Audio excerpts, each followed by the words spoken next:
بسم الله الرحمن الرحيم الحمد لله رب العالمين والصلاة والسلام على رسوله الكريم السلام عليكم ورحمة الله وبركاته. First I want to acknowledge very forthrightly that I am the least of the people, the very auspicious people and scholars whom Lamppost has gathered to offer these Ramadan reflections, and I'm very aware of that, and I just want to say that I'm very humbled to be in this group, and I know I don't frankly deserve to be here in this group, but inshallah there will be some benefit inshallah from my reflections on this noble prophet Yahya alayhi salam.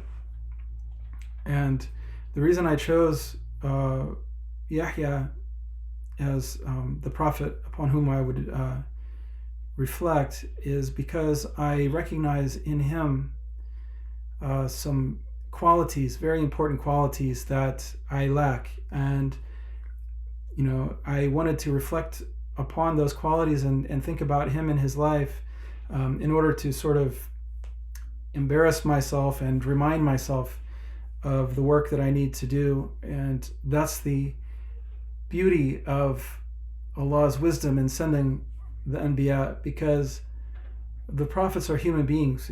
They were not angels. As much as they were the best of creation and the best of humanity, they were still humans. They were still human beings. And although we can of course never hope to live up to their perfection, or at least as close as to perfection as human beings can come, because humans are not perfect, but we can look to them as living, breathing models for us. This is, in other words, this is what revelation looks like, walking on the earth. And Allah said that He, all of the prophets that He created, they walked through the markets. They, in other places, they ate and drank and so on. And so we can relate to them, and we can model ourselves on them. And so Yahya is a very unique character, alayhi salam. He's a very unique personality because he was unique even among the Anbiya. He was unique even among the prophets. And so I'm going to talk about, inshallah, how that was. I also wanted to mention that his birth itself was a miracle. And Sheikh Dr.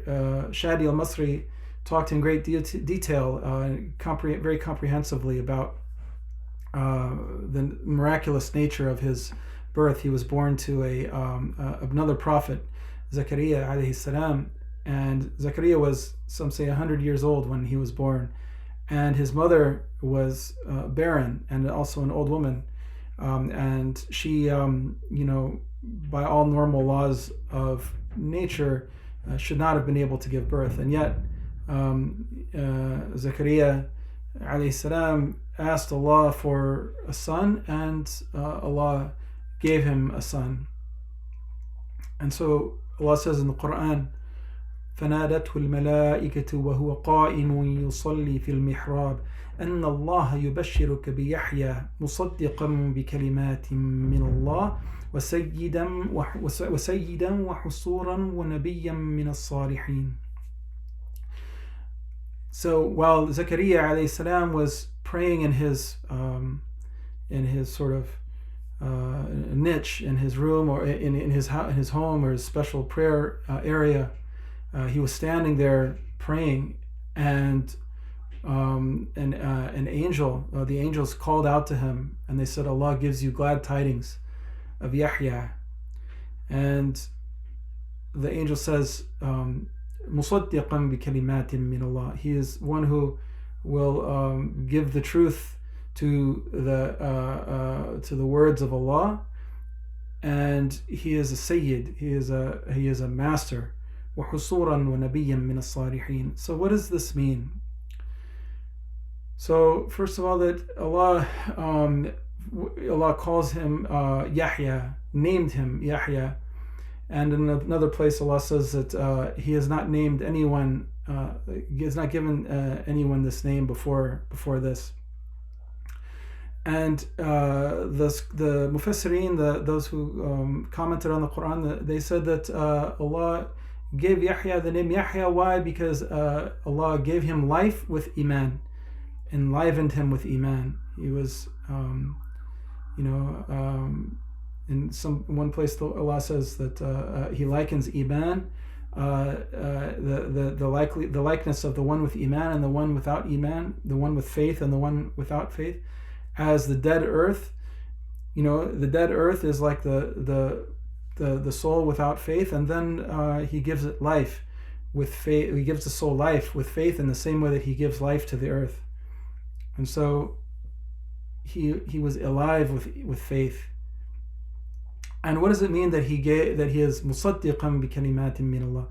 That he is the one who gives the truth, or who confirms the truth of the words of Allah. Then it's that he was the one who gave the glad tidings of Isa ibn Maryam, Jesus, the son of Mary, the Messiah. And it's said that he was the first one to have believed in Jesus from among the children of Israel. And so we'll talk more about that, inshallah. And what does it mean to say he was a Sayyid? He was a Sayyid. He was a nobleman. He was a leader.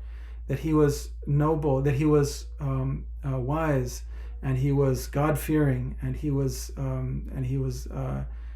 sharif. He was a kind of noble person among others. He was recognized as a person of high status. And husuran, there's a lot of discussion about what is meant by this word husuran, but in general it means that he never actually approached any women. He was not troubled by whims or he was not troubled by desire for women. And in this way, this is one of the ways in which he was unique, and we'll talk more about that, because obviously, all human beings are, or most human beings naturally are inspired with or born with an innate desire for sexual relations with the opposite sex. And this desire is, in fact, can be a cause of, on the one hand, a lot of happiness and a lot of comfort and a lot of joy, but it also can be a source of great misery and sin and distraction and troubles and fitna. And so Yahya, for his mission, he was created in such a way that he did not desire women, and he never approached women. His mission was devoted solely to Allah and solely to reviving and paving the way for Isa alayhi salam, for Jesus. And so he didn't have time for that. He wasn't dedicated. He wasn't for that. He was dedicated to his mission. And so let's again look at some of the look at the life of Yahya alayhi salam. And some of what we know about Yahya comes from sources that are outside of the Quran and outside of authentic hadith. But we can learn from some of the narrations that have reached us from the children of Israel and from Christians, which do not negate our beliefs, and which comport with or agree with some of what we know and from history. And so what we know about him is that, or one of the things that we are told about him, or that has reached us about him, is that he, first of all, what was his name? It's very interesting that the word Yohanan, which is his name in Hebrew, or Yohanan, it comes from the word Hanan. So Hanan in Arabic means merciful, or very kind, loving, very gentle.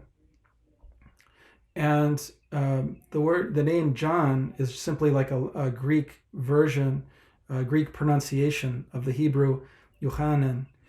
And so the question is, what is his name? What is his name? Well, we know that his name is Yahya, which means, again, it means that Allah gave him life.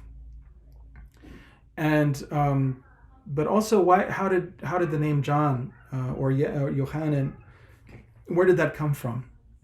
So it's said that this name Yohanan, which means Allah, Yahweh is like one of the names of God in Hebrew. That God has been merciful. God has been kind. God has blessed us. Has blessed, and so it's kind of an attribute of him, or a laqab, a nickname in a way. This name John, and the name John was actually held by other people throughout in history before Yahya. So so this is not the name. A lot of people like to point to the Quran and say, "Oh, the Quran is wrong because it says that no one had this name before, and in fact there were others named John or Yohanan before that." And this is not what the Quran is referring to. The Quran is not. Allah is not referring to this name Yohanan. He's referring to the name Yahya, which no one had before him, as we know. But this nickname that he has, Yohanan, is very beautiful because it describes his personality. And this again is part of one of the aspects of Yahya alayhi salam that we can, and that I can learn from and model myself off of, and that I need to do that. First, we mentioned his chastity, his iffa, his temperance, his incredible, let's say, purity, his purity and of his soul. And we're going to read some ayah that will discuss that in more. And then we see about this word Yohanan, and his amazing gentleness and kindness and mercy that he had towards not only his parents, which seem to be indicated by the verses where this is mentioned, as we'll mention those verses, but also to all of humanity, all of his people. That was his nature. As I think it was Dr. Shadi mentioned, Isa alayhi salam, Jesus, he was different. He was he was very kind, and relative to, for example, Musa alayhi salam, who was very stern. But his personality, Isa alayhi salam, was in fact much tougher than Yahya alayhi salam. Yahya was a very gentle soul, and perhaps that level of gentleness is not appropriate in for life, for human beings to that degree. It was appropriate for him, of course, and it was appropriate to his mission.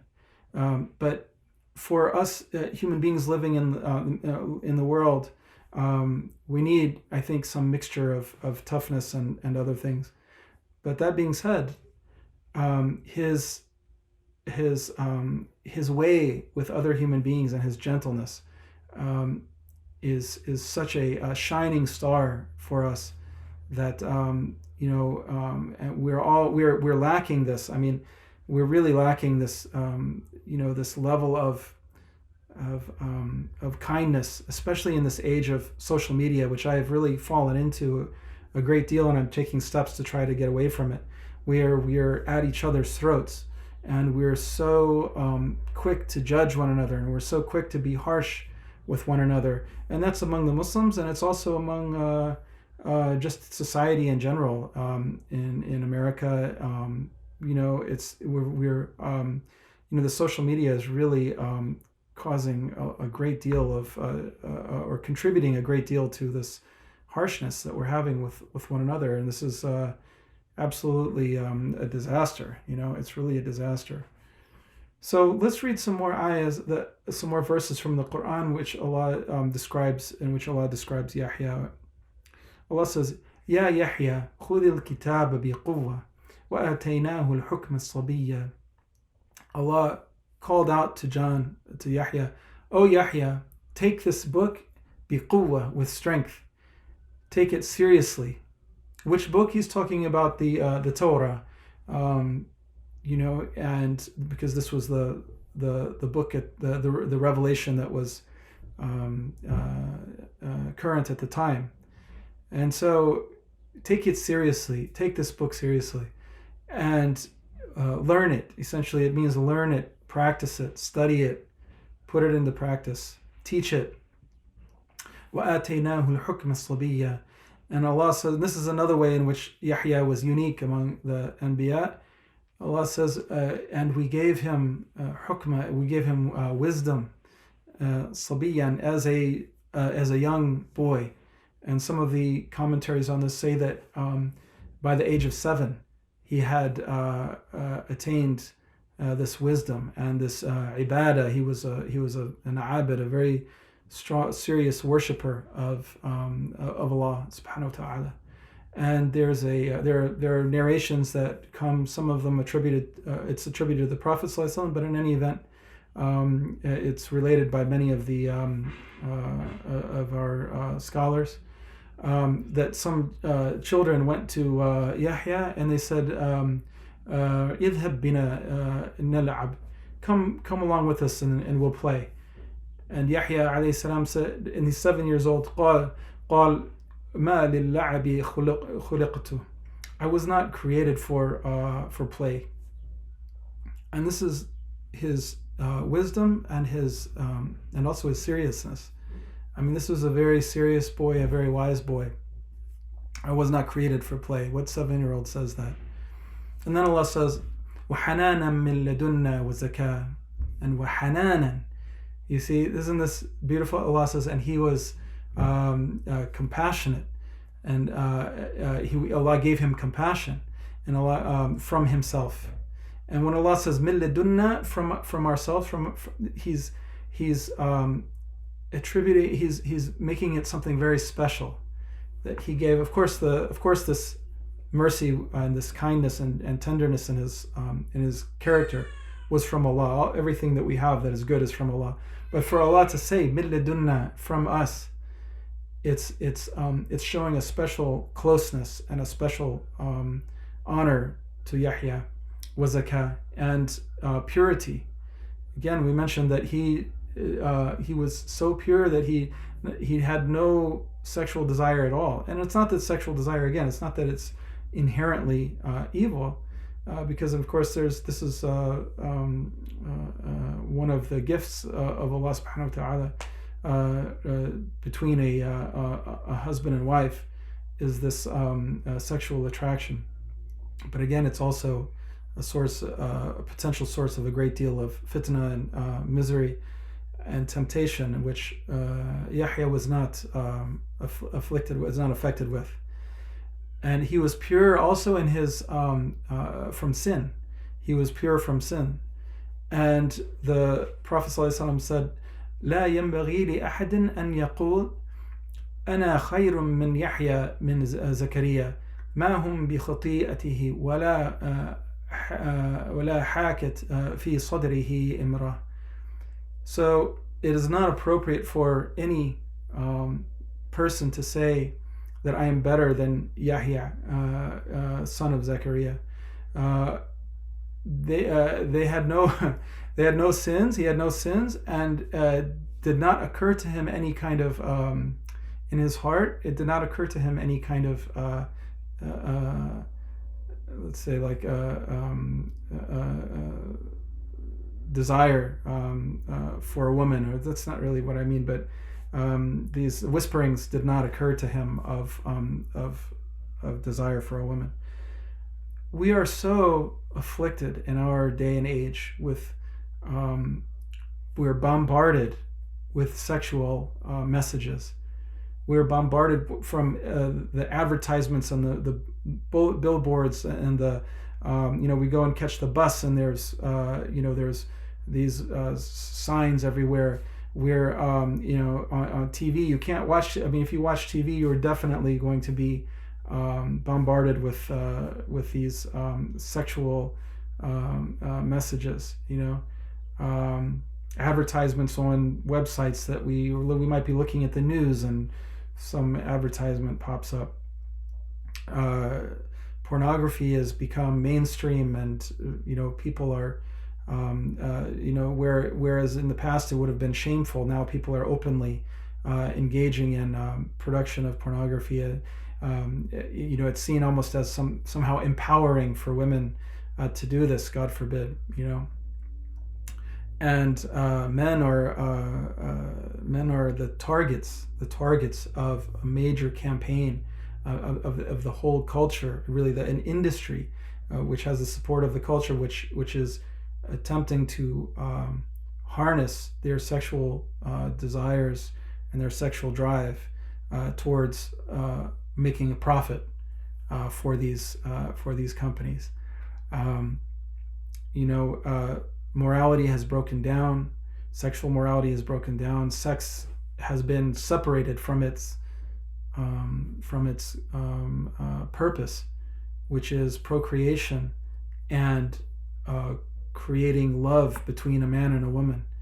And now, we live in a time when people's entire identities are founded upon their sexual desires. This is a very odd time that we're living in a very perverse time we're in, and it's most importantly, it's a very trying time. It's a very, very difficult time for the person, the individual, to maintain their iman in this case. And so imagine for Yahya alayhi salam, living at a time, of course, when this affliction was not at the stage that it's at.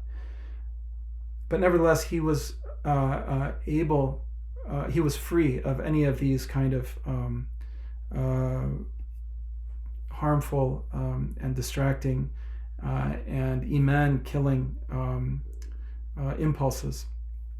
And so think of what kind of soul that person is. What kind of purity of soul would we have if we could live in a society, which is impossible, if we could live in a society where we didn't have those kind of impulses outside of what was normal for our married life. There's a hadith of a man who came to the Prophet ﷺ and he complained that he was suffering from not being able to lower his gaze. And he asked the Prophet ﷺ to make dua for him, and the Prophet ﷺ made dua for him. And after that, he reported that looking at a woman and other women beside his wife was like looking at a brick wall or looking at a wall. What a great blessing, and may Allah give us this this purity of heart, and give us strength in overcoming this environment that we live in, which is from shaitan, and is seeking to take us away from from the path. And so Allah says, وَبَرًّا بِوَالِدَيْهِ وَلَمْ يَكُنْ جَبَّارًا عَصِيًّا. And he was righteous to his parents. He was good to his parents, and وَلَمْ يَكُنْ جَبَّارًا عَصِيًّا. He was not a sinful tyrant. The context here seems to be to his, relating to his parents, but of course we know, he wasn't that way with anyone. So first of all, I'm really struck by this ayah because, as much as I try to do good with my parents, with my remaining living parent, my father, I have a very difficult time with being patient, especially as he's getting elderly, and being kind and not becoming frustrated and not speaking harshly to him, which is crazy because I would, in theory, many years ago, would never have thought of how I could. It was inconceivable to me that I could, be rude to him, or that I could, do that. But as he's getting older and my life is busy and hectic, and to maintain that patience with him, it's very, very difficult. And so this again is another quality that Yahya alayhi salam had, that we are, that reminds us of how we should behave.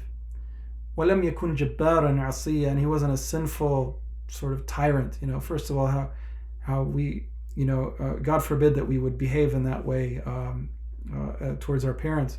But also, he was, again, this is related to his hanan, being hanan. He was so kind and merciful. And this is how he called the people. He was a Nabi, he was a prophet. And his aim was to call the people to the worship of Allah alone, and to call the people to remembrance of Him, and to call the people towards obedience of Allah and to worship Him. And he did that. How did he do that? He did that through being kind and merciful. He did that through being attractive to people. His kindness and his mercy attracted the people, and they were drawn to him, and he gained a following. He gained a following, not because he wanted a following, but because he was living the character of mercy, which is Allah's attribute, and who put that character attribute into him, and this is what attracted people to him. And so think of us and how we deal with one another when we disagree, particularly on matters that are of public importance, or also we see in in religious disputes with one another, in our harshness, or for that matter in our dealings with non-Muslims. How are we going to expect people to be attracted to our faith if we're harsh with them, and if the only thing that they know from us is a kind of a hostility and harshness and demands and uncompromising, unreasonable harshness. No one is attracted to that. No normal human being would be interested in what that person has. And finally, I wanted to reflect on a very interesting counterpart to all of what we just mentioned about the mercy and the kindness of Yahya alayhi salam, and that is his death. It's related in the historical sources that he was killed by the king Herod, the same king who was supposedly killed Isa alayhi salam, but in reality we know that he did not kill him, but in any event he thought he killed him, and he certainly tried to kill him. And so what this king did was this king wanted to marry his some people say his niece, or anyway some close relative to him. And the woman also wanted really wanted to marry him because she wanted power. And so Yahya alayhi salam said, announced publicly, this marriage is false. This marriage is sinful. This is not a marriage at all. Can't take place. It's an abomination. And as kind as he was, as merciful as he was with people, he still had the courage. He wasn't a coward. He had the courage to say what was right and to speak the truth to the ruler, even as knowing what the consequences could be. And so, at the urging of this woman that King Herod wanted to marry, King Herod had him decapitated, and he had him imprisoned, and then he had him decapitated, and he threw his body over the wall of the prison, and he was a shaheed. He was a martyr. So he was not only a prophet, but he was also a martyr. And so this is the life of Yahya alayhi salam. Good to his parents, alive with faith, involved in ibadah and worship and the remembrance of Allah, obedient to Allah's book and taking it seriously, chaste and temperate, and one who guarded his private parts, one who was pure in his soul, one who was kind and merciful to others more so than any human being that has lived. He had that quality to that degree, pure of sin, and courageous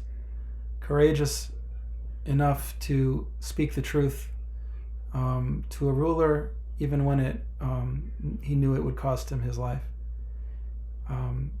So may Allah make us of those who have those qualities. May Allah forgive us for our shortcomings.